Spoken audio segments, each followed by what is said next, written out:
This is a story about two black queer girls in the Bronx.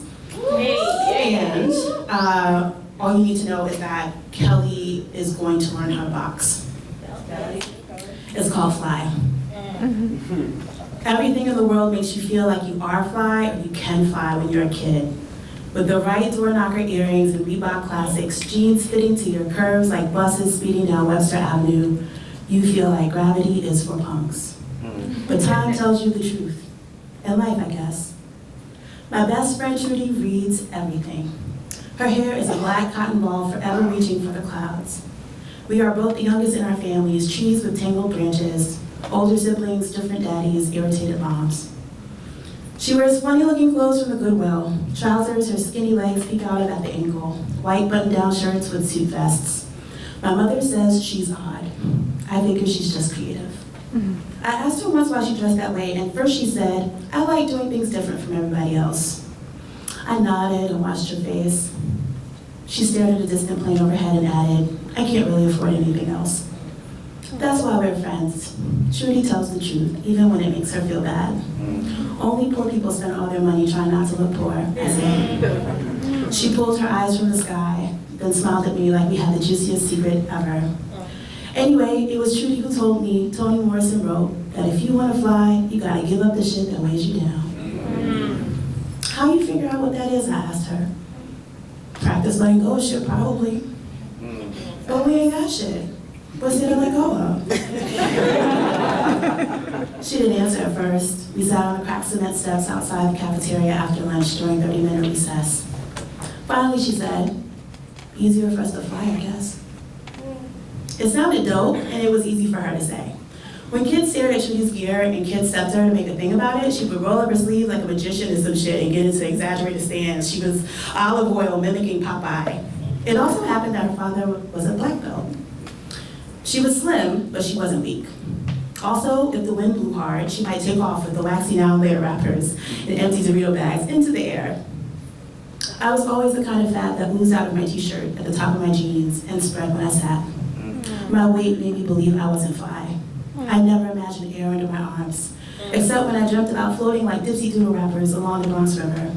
Fat kept me pressed to earth. Gravity was a bully, dragging me down, pressing my belly out, filling out my tummy and my breasts and my ass at the same weight, so I was like a paperweight. I wanted to get up off the ground, but I had no idea how I could even start. The first time I tried, I was acting like my favorite fly girl, Queen Latifah. I learned all the verses to Ladies First, especially hers.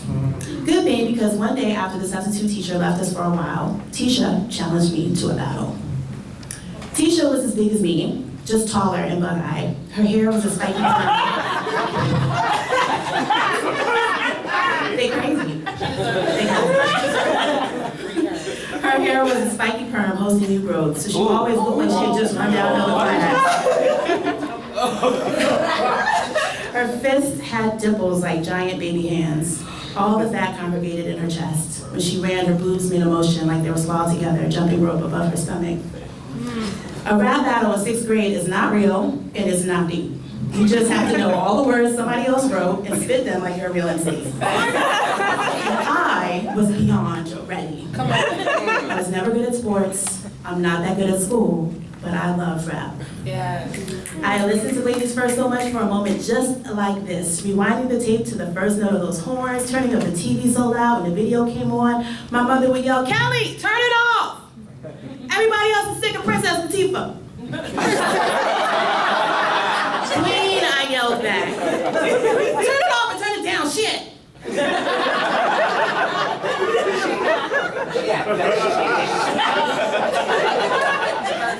30 minutes before school let out for the week, we stood facing each other at the front of the class. The lights were off, so we looked extra dramatic in the cool blue afternoon. When it was my time to shine, I knew every single line, even the one she was supposed to rap as Moni Love. Tisha, on the other hand, couldn't cash the check her mouth wrote. She fumbled and stuttered. She paused awkwardly. She was embarrassed. What would have happened if it had been a real battle with words that we wrote ourselves? Anyway, I won, and she was pissed. We only won bragging rights, but sometimes it ended up like a lopsided crush. One person took it more serious than the other. At the end, when the class quit whooping and hollering, Tisha said, I'm gonna beat your chubby ass. I wanted to point out that she was chubby too. The